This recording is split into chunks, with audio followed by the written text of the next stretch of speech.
Assalamualaikum warahmatullahi wabarakatuh.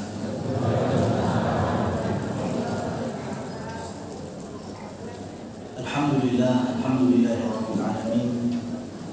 Alhamdulillahilladzi arsala rasulahu bil huda wa dinil haqq liyudhhirahu 'ala ad-dini kullihi wa kafa billahi shahida. Asyhadu an la ilaha illallah wa asyhadu anna Muhammadan 'abduhu wa rasuluh. Allahumma shalli wa sallim ala nabiyyina Muhammad dan ala alihi. Kaum muslimin muslimat hadirin hadirat jamaah rahimahullah.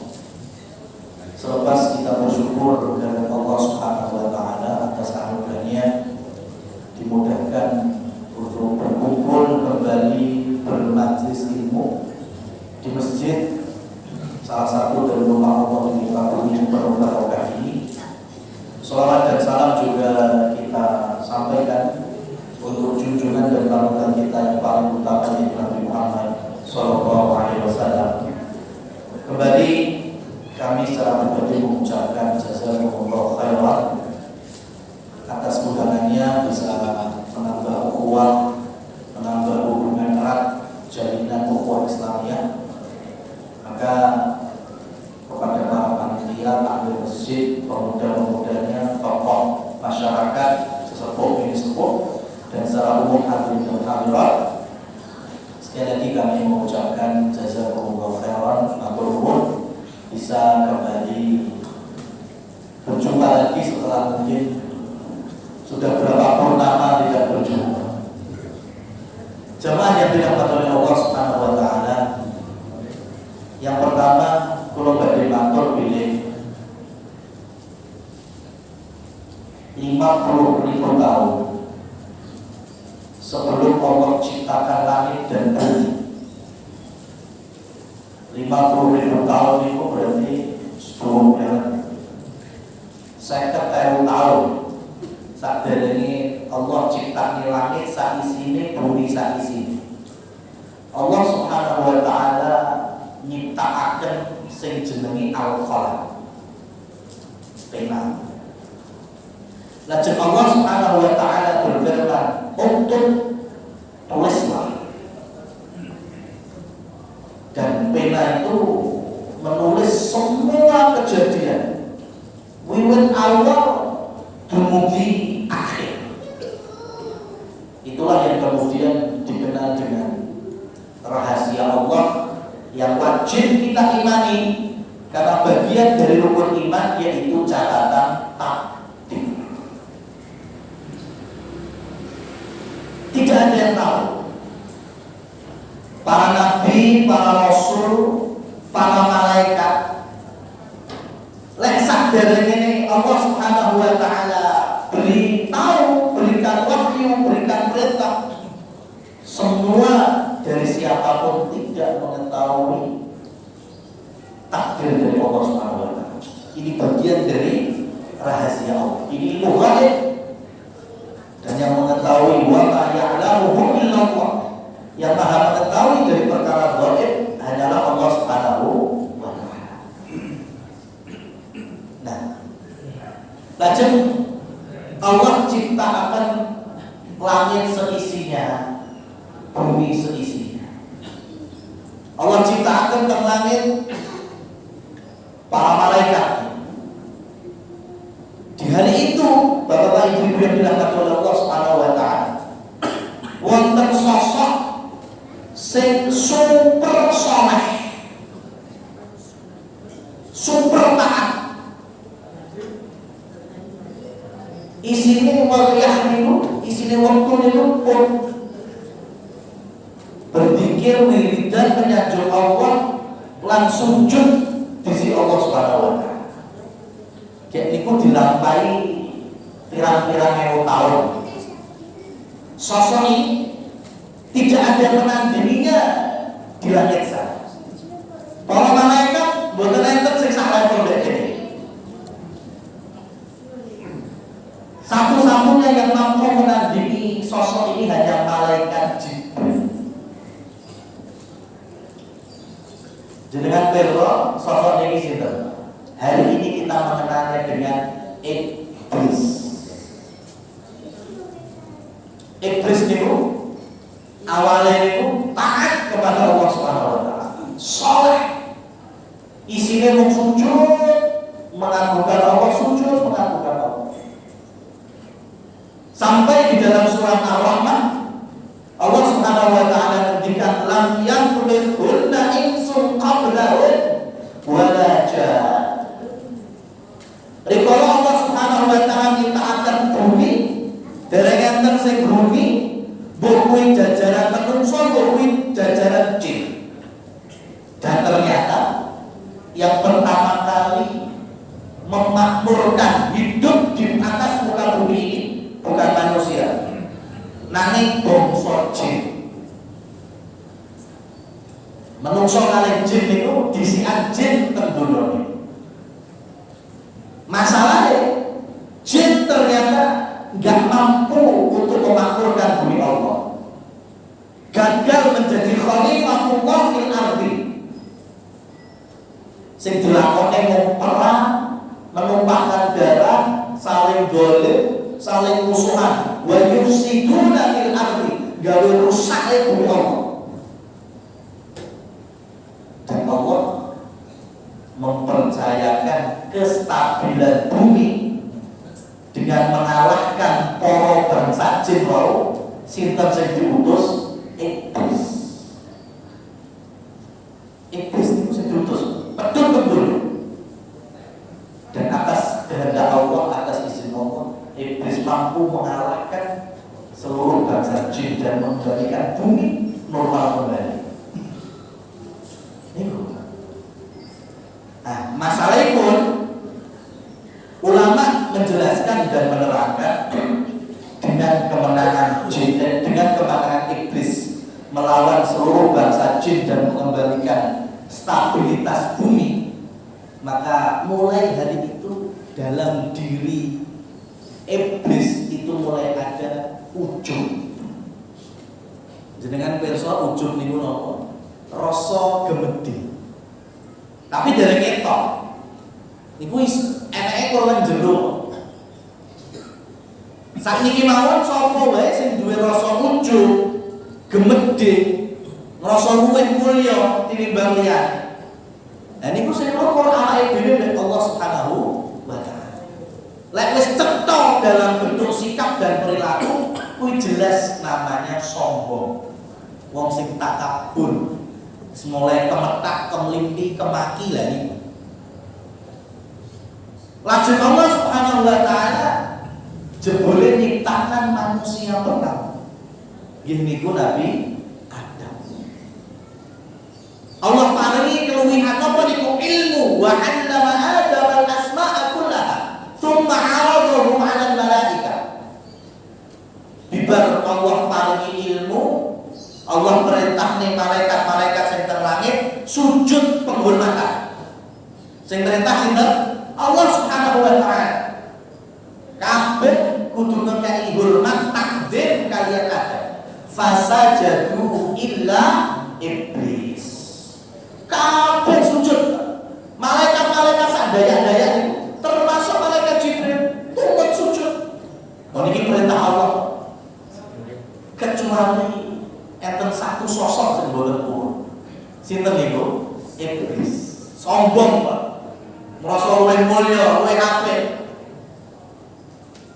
Napa meneh enten pengalaman ngalah nih pirang-pirang bangsa jin mau.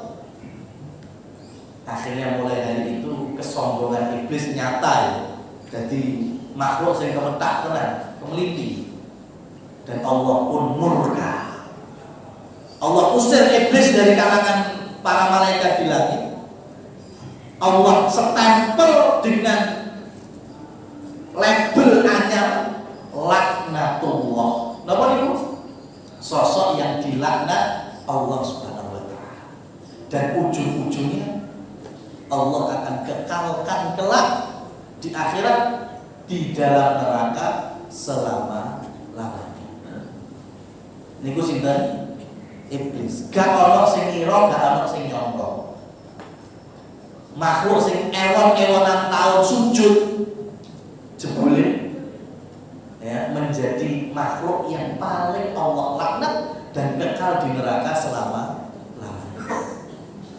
Niku iblis. Mboten enten sing nyangka, mboten enten sing ngira. Riyen enten wong sing duwe kekuasaan.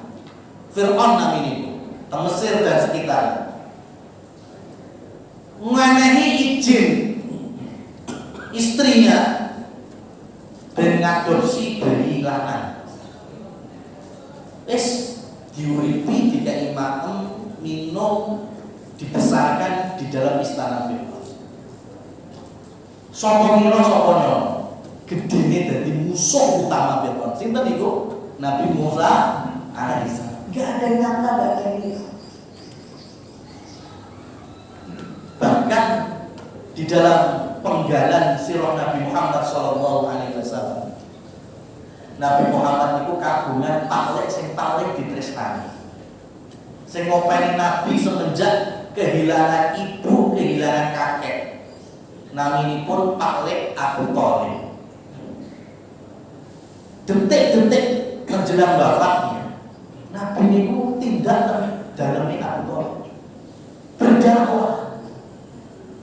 Nyuwun paling ini saged ngucapaken kalimat tauhid. Ya ami Pakliku kul unekno la ilaha illallah kalimah uhajju bina indallah. Satu kata, satu kalimat yang aku siap di hadapan Allah bersaksi bahwa engkau adalah bagian dari orang-orang yang beriman. Ini permohonan terakhir Nabi Ayah Paklik yang paling tak gemateni, tak cintai. Masalahnya tengumai Abu Thalib niku Nabi boten piyambakan. Tasih enten dulur lanange namine Abu Lahab. Enten tokoh Quraisy bernama Amr bin Suhail. Ya, Suhail bin Amr. Nah, ngapunten, Suhail bin Amr. Ha niki tiyang loro niki ngompori Abu Thalib aja pisan-pisan mlebu agamanipun anu. Suhail bin Amr niku manas-manas. Kowe wis gak seneng melu agamane bapakku dhewe, agamane Abdul Muthalib. Wis gak seneng meneh mulyane reca-reca bloro-bloro. Dipanas-panasi. Ujung-ujungnya Abu Thalib meninggal dunia dalam kondisi kafir.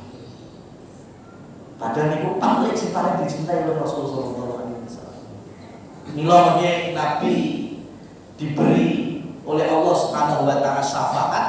Paklik niku teng akhirat meskipun selamanya di dalam neraka, siksaan paling ringan niku nggih Paklik Nabi Muhammad Abu Thalib.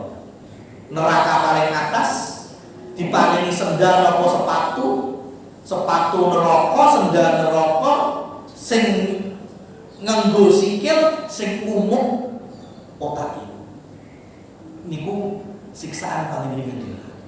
Nauzubillah. Ayo meninggal dalam kondisi tidak mendapatkan dan menerima hidayah. Lajeng pirang tahun meleh Nabi hijrah ke Madinah. Nabi urip ke Madinah teng kota anyar saderenge teng Mekah. Lagi sapa ngira sapa nyono. Beberapa tahun kemudian Nabi angsal tamu saking Mekah. Namine Sahal bin Amr. Di hadapan beliau mengucapkan syahadat asyhadu alla ilaha illallah wa asyhadu anna muhammadar rasul. Padahal dia niku sing manas-manasi Paklik aja pisan-pisan mlebu agamane ponakane Muhammad. Lah kok saiki malah teng ngarepe Nabi Muhammad mendeklarasikan bahwa dirinya orang muslim mukmin. Siapa yang ngarep? Orang yang dunia ngompori malah mlebu Islam. Sing dikompori sampai mati lho orang rasane Islam. Itulah pentingnya kita berdoa untuk jangan melepas hidayah iman dan tauhid. Doa Rabbana la tuzigh qulubana ba'da idh hadaitana. Ya Allah, jangan Engkau mencongkan diasingkan, aja dilumahne. Sing wis Islam, sing wis iman, jangan kemudian berpaling setelah engkau berikan petunjuk. Ihdinas siratal mustaqim. Nah niku minimal jenengan donga niku sedina sewengi pinten? Ping 17 niku minim. Lek jenengan kurang kok 17 berarti salatnya tasih bolong. Nang salat sedina sewengi niku 17 rakaat. Gek setiap rakaat mesti maca Al-Fatihah. Kula lan panjenengan iki ihdinas siratal mustaqim minim 17 kali sehari semalam. Niku nyuwun napa niku? Petunjuk hidayah. Hidayah wis duwe hidayah iman, karena hidayah istiqomah, hidayah semangat beramalnya, mengikuti contoh Rasulullah SAW. Karena kita nggak tahu yang Allah kehendaki hari ini dan besok itu nggak tahu. Malaikat yang ditugasnya ngurusi awan, kono jokono udan, kono jokono banjir, sing lor gak usah berudani, paceklek wae. Nah itu tahu apa? Tidak sebelum Allah perintah. Sing di banjir, sing paceklek. Sumber apa mboten malaikat? Mboten biasa. Sadarane Allah perintahkan enggak ada yang tahu. Setelah Allah perintahkan malaikat gawonen mendung ning itu udan. Sebelah kidulnya gawonen banjir. Sing lor ben paceklek. Itu malaikat. Mereka pun tidak tahu sebelum Allah berintah. Apalagi kita. Ya, makanya ketika saudara-saudara kita mungkin yang sekarang diuji dengan cobaan bencana alam, mungkin engine itu menekan program kegiatan. Terus ada yang rencana piknik jalan-jalan, ada rencana rapat, ada rencana ketemu konco, ketemu dulu. Siapa ini rasanya? Kemudian Allah takdirkan ada gempa, ada banjir, ada yang tahu. Maka Rasulullah SAW memberikan motivasi. Inna asyaddan nas bala'an. Sesungguhnya manusia sing paling akeh cobaane niku sinten? Pertama para nabi, para rasul. Lajeng ulama-ulama yang meneruskan perjuangan para nabi dan rasul. Kefal amsal wal amsal, terus wong sing sakmise. Termasuk kita semuanya. Dan terus saat ini enten cobaan pada diri kita. Niku mboten ora wae dhewe. Nabi niku paling banter cobaan. Lahir pun mboten kagungan bapak. Ya. Genep 5 tahun ibu mboten enten, 8 tahun bapak mboten enten. Mengke berkeluarga kagungan putra 6, ya, laki-laki 3, perempuan 4, 7 totalnya. Laki-lakinya wafat semuanya ketika masih bayi. Putri-putrinya juga nantinya sepeninggal beliau, sebelum beliau meninggal, semuanya meninggal dunia duluan. Baru ketika beliau wafat, terakhir putri beliau wafat. Cobaan itu baru ditinggal dari keluarga terdekat. Insya Allah kita nggak ada yang dalam waktu sekejap kayak Nabi. Terus dalam istilah cobaan itu enten ibtila, enten bala. Enten ibtila, enten bala. Bala niku awake dhewe diminta berdoa supaya Allah menjauhkan bala dari kita. Tapi kita dilarang berdoa untuk tidak mendapatkan ibtila. Kalau gambarnya ngeten, anggaplah kula panjenengan itu nembe sekolah. Teng jerone sekolahan niku enten ujian, enten pembagian nilai. Rapot niku enten. Nggih napa mboten? Lah awake dhewe niku angsal ndonga supaya supados bijine niku apik. Ya Allah, karuniakan nilai yang baik-baik. Jauhkan dari nilai-nilai yang buruk. Ya Allah, sing api-api, abe biji. Jauhkan dari nilai-nilai sing kurang-kurang. Ngoten niki. Niku angsal, Pak. Sing boten angsal, kula lan panjenengan doa, ya Allah, jauhkanlah kami dari ujian sekolah. Gak enak. Jenenge sekolah mesti ngalami ujian, niku pasti. Ya, boten enten sing boten lewati ujian. Pasti melewati ujian. Lah kita diminta berdoa niki, muga-muga biji ujian niku sing sae-sae. Aja sing elek-elek. Ujian ini mesti awake dhewe lampahi. Mila kesabaran, keteguhan di atas iman niku dibentak. Ya, ada pepatah Arab menyebutkan sabar niku kaya payung jane. Payung niku lek dikrokne napa udane langsung ilang. Mboten to? Udan tetep udan, wayahe terus.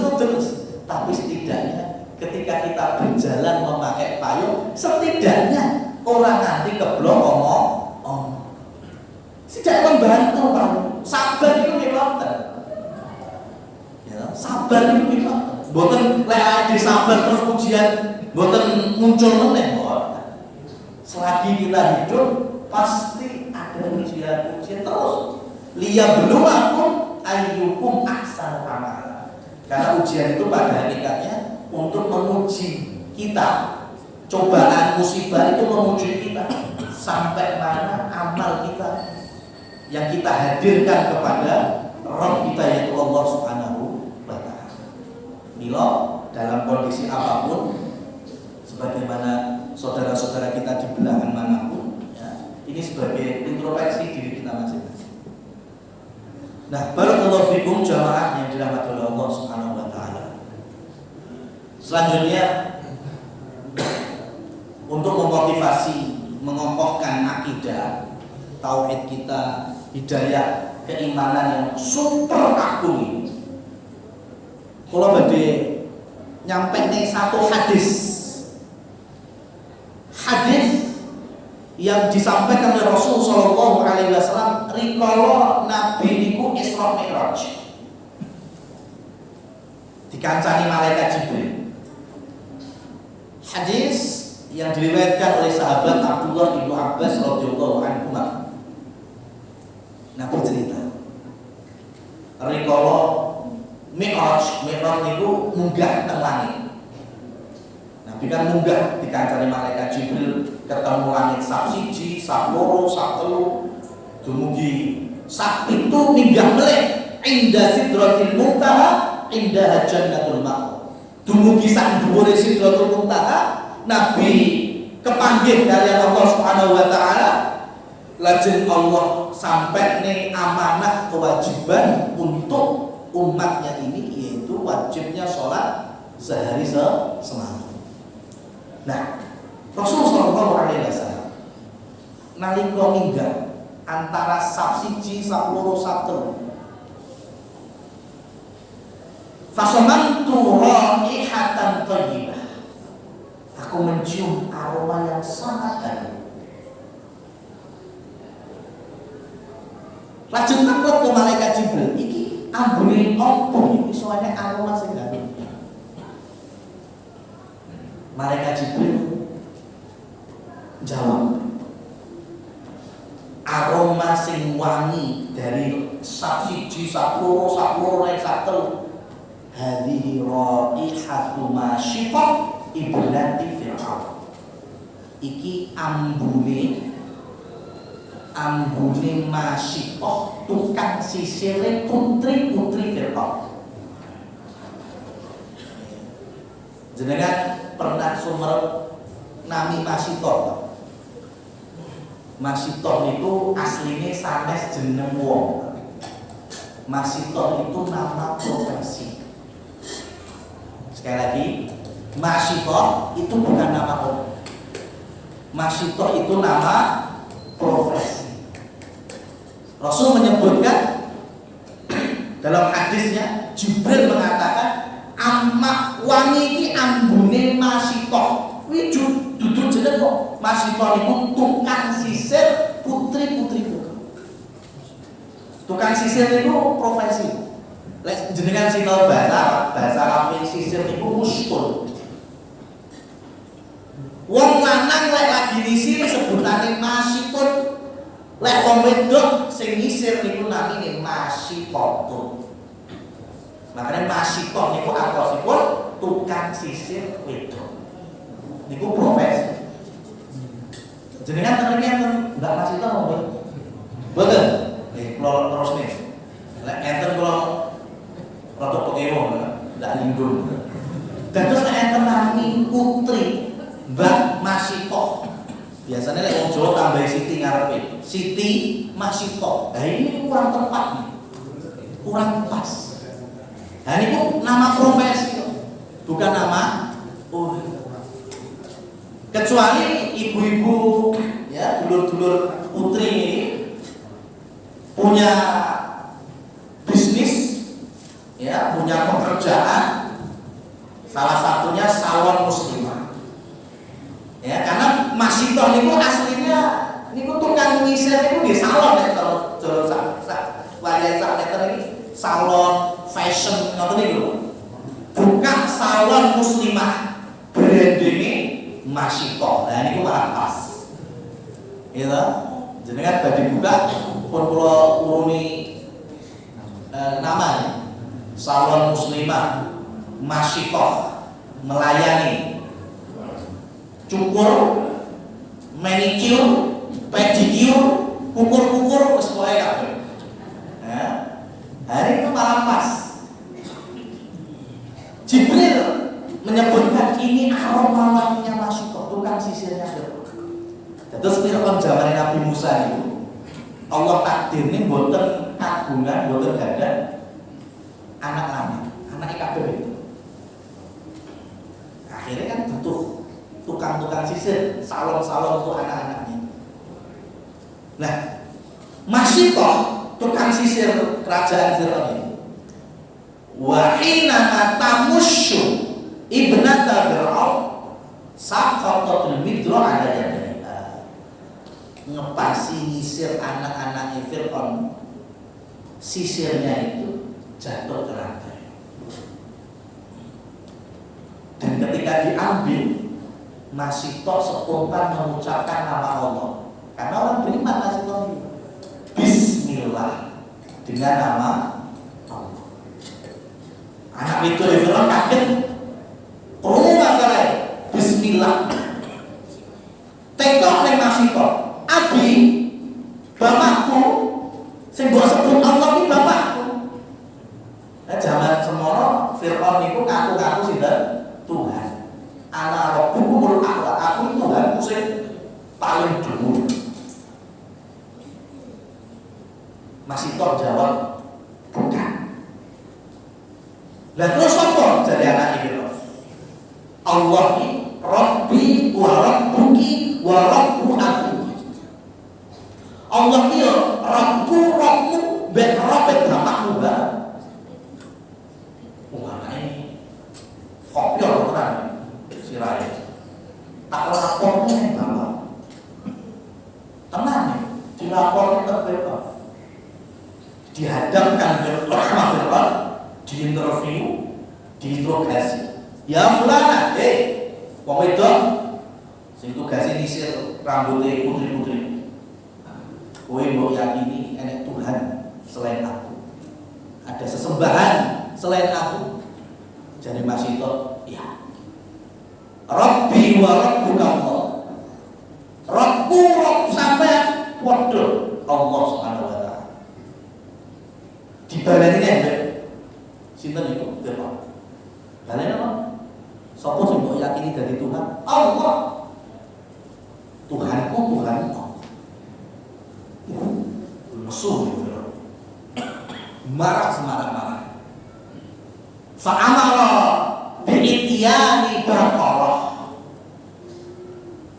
Lajeng Fir'aun memerintahkan al-bojonya untuk membawa baqarah.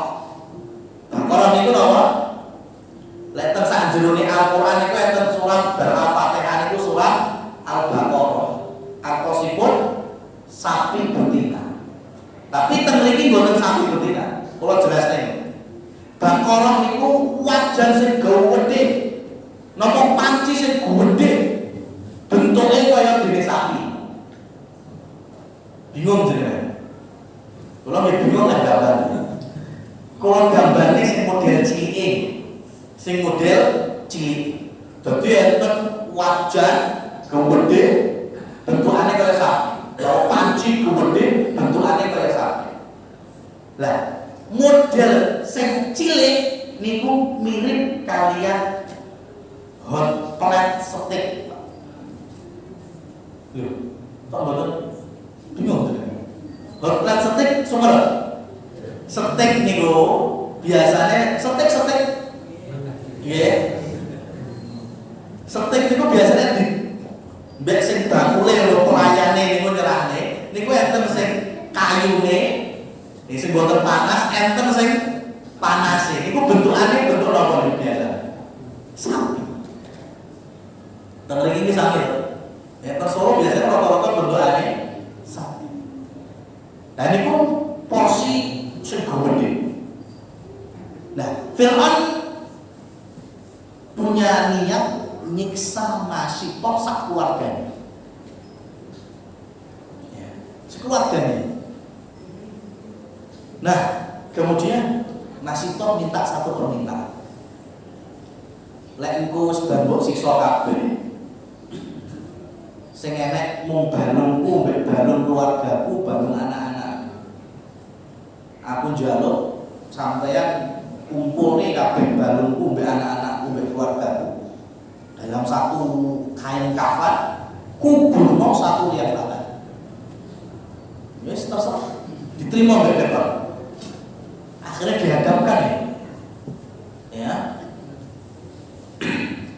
wajan gede ngisore diobongi ya mboten diisi banyu mboten diisi lenga isine langsung menungso jenengan sadar bayangnya aluminium panas ketemu kulit mbek daging kaya apa ambune kaya apa kelete lorone kaya apa dan itu anak-anak Masitoh mulai diuncami satu persatu diuncami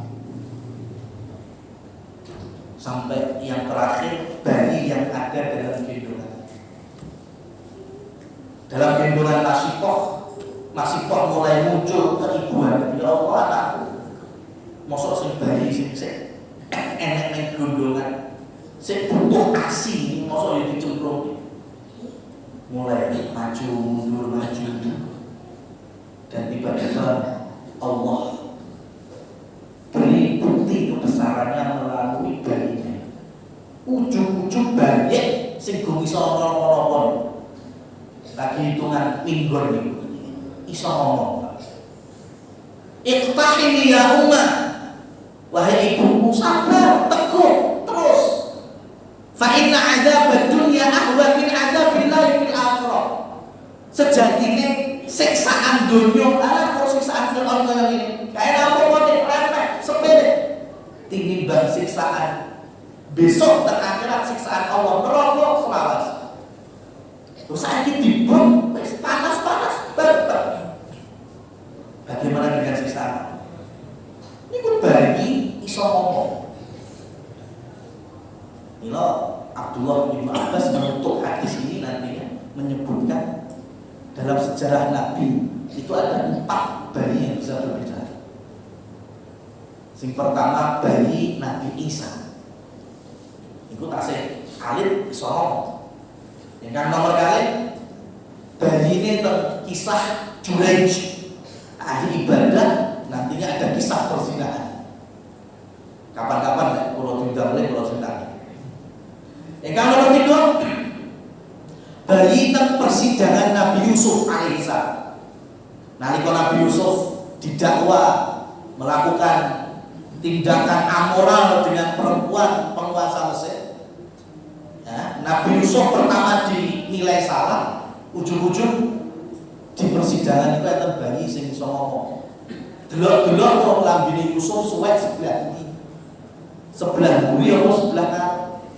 Lek suweke sebelah kanan berarti sing salah Yusuf, tapi lek suweke sebelah buri sing salah perempuannya itu. Nah ini sakit ngomong bayi. Lajeng sing terakhir, bayi sing iso ngomong anaknya masih tukang sisirnya Fir'aun. Maka masih kembali semangat, sabar di dalam membela keimanan, dicemplungnya wajar itu anak gede, terus ditutup, ngisore dibongi, jurune wis enek menungso sak keluarga, terus ditutup. Lah, wajan nopo panci wau niku ilmu teknisi perwajanan dan perdandanan zaman kira. Kalau tambahin boleh. Niku enten bolongan dibolongi. Bolongan ini niku kaya irung sapi. Itu nantinya menjadi keluarnya asam uap. Tapi wong sing teng jaba, sing jero lagi dibom, iso bengak-bengok, bisa kesakitan. Tapi suara yang keluar bukan suara teriakan manusia, tapi sing metu suara bengahe sapi. Itulah kemudian wajan nopo pancine wau disebut Baqarah.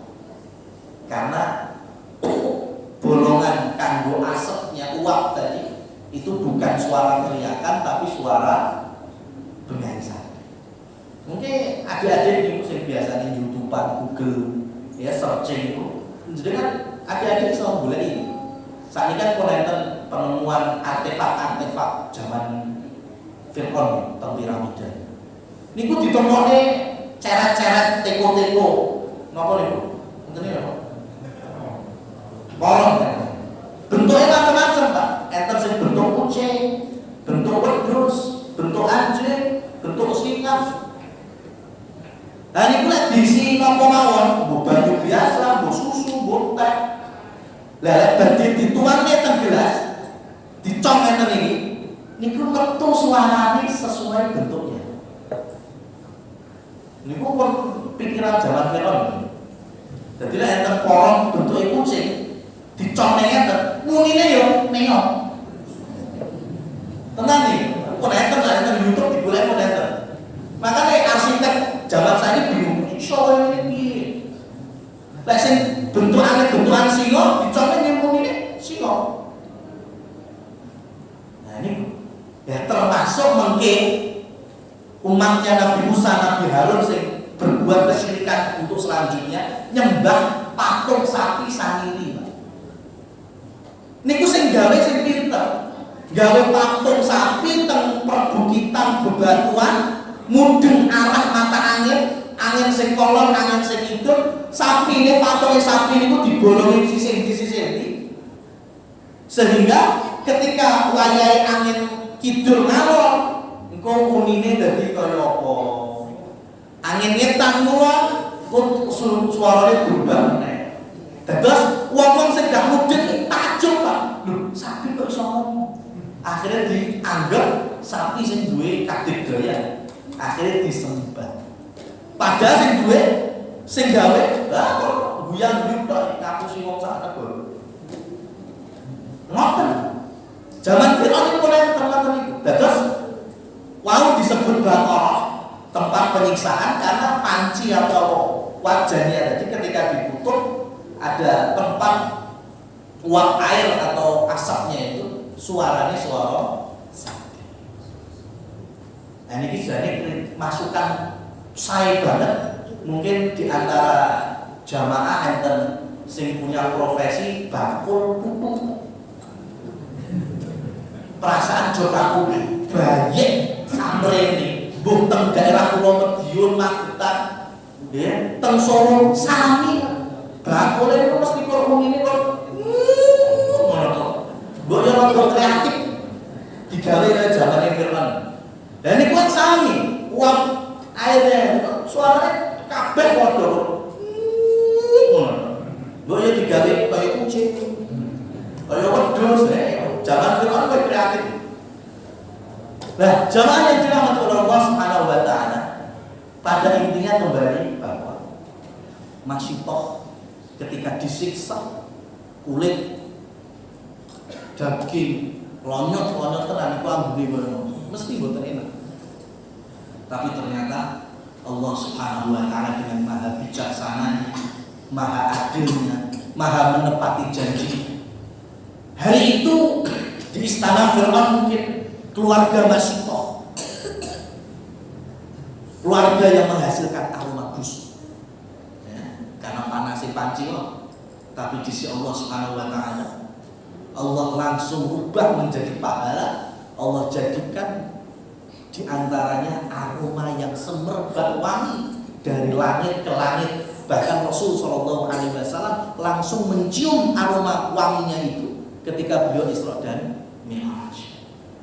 Itu balasan bagi orang yang istiqomah di atas hidayah Allah, istiqomah di atas keimanan, siap bertemu dengan cobaan ujian apapun, karena Allah tidak akan mengingkari janji. Itu contohnya masih. Dan Rasul Shallallahu Alaihi Wasallam ketika naik ke Sidratul Muntaha dan turun dari Sidratul Muntaha, di langit yang ketujuh beliau berjumpa dengan Nabi Ibrahim alaihissalam. Nabi Ibrahim itu sedang layeh-layeh Pak, teng Baitul Makmur. Baitul Makmur niku masjid khusus di malaikat teng langit. Terus rumah Allah di muka bumi itu masjid-masjidnya. Dan yang paling utama yaitu yang ada di Mekah, Masjidil Haram, di Ka'bah itu kalau terus naik di langit pertama ada Baitul Izzah. Disitulah dulu Al-Quran disimpan Pak. Ya, kemudian sama malaikat Jibril diturunkan bertahap, satu ayat, dua ayat, satu surat, dua surat kepada Nabi Muhammad selama beliau berdakwah 23 tahun itu. Baitul Izzah itu di langit pertama. Kemudian di langit 2, 3, 4, 5, 6, kemudian di langit ke-7 ada masjid yang dikenal dengan Baitul Makmur. Dan disitulah Nabi Ibrahim Allah berikan fasilitas dan Allah muliakan dibanding nabi-nabi yang di bawahnya. Kenapa? Karena Nabi Ibrahim dulunya adalah yang pertama kali dalam sirahnya Rasul Shallallahu Alaihi Wasallam diterangkan membangun kembali Ka'bah ditemani bersama putranya yang bernama Ismail.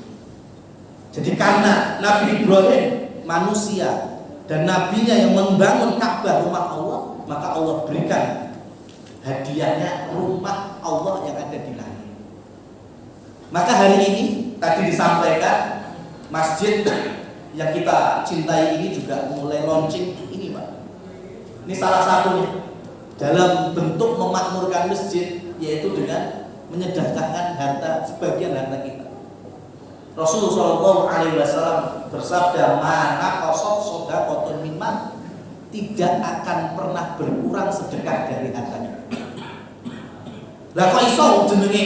Wah aku duwe 20.000, aku duwe 50.000. Wong awale 100 tak lebone 20 dan karek 80. Wong awale 100.000 tak lebone 50 yo mesti karek 50. Dan itu memang matematika dunia seperti itu. Tapi kalau matematika syariah betul-betul nih, kalau buka sodaqoh ya, niku aslinya secara bahasa niku rong, rong bahasa Indonesia rong, lubang yang dimiliki oleh binatang-binatang tertentu. Sing lek mlebu ning rong sisih kene, metune enek rong liya. Niku awal secara bahasa bermakna sedekah. Terus kaya dene kewan apa tikus ya? Tikus mlebu rong sisih kidul. Kuwi iso metu sisih apa? Kula ngoten nggih mboten. Wis pokoke kewan-kewan sing duwe rong kaya ngono niku sebutane sedekah. Lah, kenapa Rasul bersabda tidak akan berkurang sedekah harta kalian?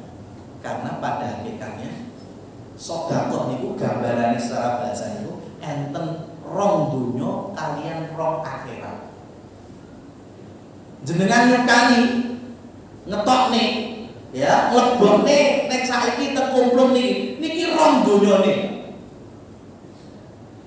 Teng donya pancen kurang 20.000 ya kurang.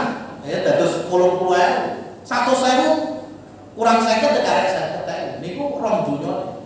Tapi besok jenengan ya karena ini bagian dari keimanan kita mempercayai berita Rasul sallallahu alaihi wasallam. Besok sing 20.000, 50.000 itu bisa kita ambil melalui rong akhirat. Dan niku iso dilipat gandakan kalian Allah Subhanahu wa taala. Sejatinya itu ngoten niku. Ya, makanya Rasul sallallahu alaihi wasallam meninggalkan para sahabatnya itu rata-rata sampai di status loman. Istri Nabi enten sing namine Zainab bintu Jahsyin radhiyallahu anha.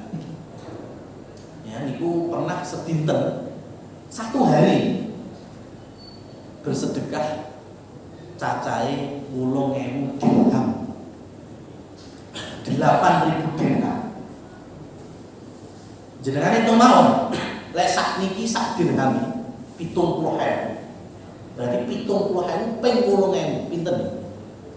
5 ping 7 8 ping 7 pinten? 50. Berarti kirang langkung kalau kita nominalkan hari ini Zainab bintu Jahsy ini pernah sehari mensedekahkan dari hartanya 560 juta rupiah. Ini 8.000 dirham hari ini segitu Pak, setengah miliar. Itu istri Nabi sallallahu alaihi wasallam. Karena beliau punya pemasukan lain. Istri Nabi Zainab ini bisa meracik parfum, ya dijual kemudian nanti menghasil, dan dari hasil inilah bersedekah. Rasul sallallahu alaihi wasallam ketika mendapatkan ayat lan tanalul birra hatta tunfiqu mimma tuhibbun, tidak akan meraih kebaikan yang hakiki dan sejati selagi kalian belum bisa menginfakkan atau mensedekahkan dari harta yang paling kalian cintai. Mendengar ayat ini, para sahabat ada yang langsung mensedekahkan sumurnya, mensedekahkan hartanya, mensedekahkan kebunnya, kebun kurmanya, macam-macam. Babakan sedekah ini masya Allah. Saat ini harusnya kreatif. Saat ini harusnya kreatif. Enten cerita babakan masjid. Niku enten masjid sing saat ini masjid-masjid anyaran niku listriknya nggih model token. Meteran ini pun mboten meteran muter-muter niku mboten token niku. Nah niku enten masjid teng Sukoharjo nggih. Niku cerita tak ngene. Ustaz, ini dari awal bangun sprene niku kula bingung. Kok listrik ora entek? Ya. Dideleng saiki enek saldo 300.000. Engko karek 50.000 sesuk dideleng wis 300.000. Nah ini kan berarti salah satu di antara jamaah mudeng kan tempat nomor ini. Niku mesti secara sembunyi-sembunyi menginfakkan hartanya melalui nomor bayar tagihan listrik masjid. Ini kan teman Sukoharjo. Dan itu orang nggak tahu masjidnya buat ada CCTV nih. Ngertinya pokoknya orang nanti entek listrik. Nah ini berarti kan mengilhami dari sahabat sebagaimana Utsman bin Affan, Abu Darda, karena yang membawa lentera pertama kali ke Masjid Nabawi itu diantara Abu Darda. Dan terus saat ini sih ngekai penerangan, dan kula kei masukan bagi takmir niku lek enten masjid niki lek lampune mati siji loro niku ampun teng jamaah siapa yang mau ganti lampu 1 2 insyaallah angkat tangan kabeh mempadam rego niku ora nganti 50.000. Dan dirubah narasinya, siapa yang mau ganti bola masjid yang kita cintai ini sak listrike. Nah ya ojo kok bola sak listrike. Dan mungkin kan karek diporo wae. Nek wong papan ya siji lah karek ngitung listriknya piro. Ketemu bulan papat ternyata 100.000 yo wis gak selawe. Lah niku jane. Lah niku lek jenengan sakderenge tilar saking donya pesen anakku untuk melanjutkan. Itu yang terjadi di Masjid Nabawi sampai hari ini. Masjid Nabawi itu sangat gede masjid. Itu semuanya operasionalnya wakaf produktif. Turun-temurun dari keluarga-keluarga kaum muslim. Sing ngarpeti, sing kei parfum minyak wangi itu, teng karpete, teng dindingnya itu pun itu. Yang ngasih pertama kali parfum di ruangan Masjid Nabi itu Utsman bin Affan. Milo saat ini enten sing kei minyak wangi karpet penting Pak. Kadang bingung kalau betul rasa gembitane di masjid karpetnya mbek umbel meh padha. Nah ini butuh kita operasional untuk memakmurkan masjid. Ya di antaranya yaitu ya kita sendiri para jamaah. Ya, salah satunya tadi launchingnya ya gerakan infak 1.000 sehari. Nah, ini kan untuk motivasi aja. Aslinya yo punjul kok saya yo angsal kok. Ya angsal. Nah, jemaah yang dirahmati oleh Allah Subhanahu wa taala. Barangkali karena waktu semakin malam, ini yang bisa kami sampaikan yang terringkas dari penyampaian kami yaitu istiqomah di atas tauhid. Jangan melepaskan doa keistiqomahan untuk senantiasa berada di atas agama Islam, agama iman ini.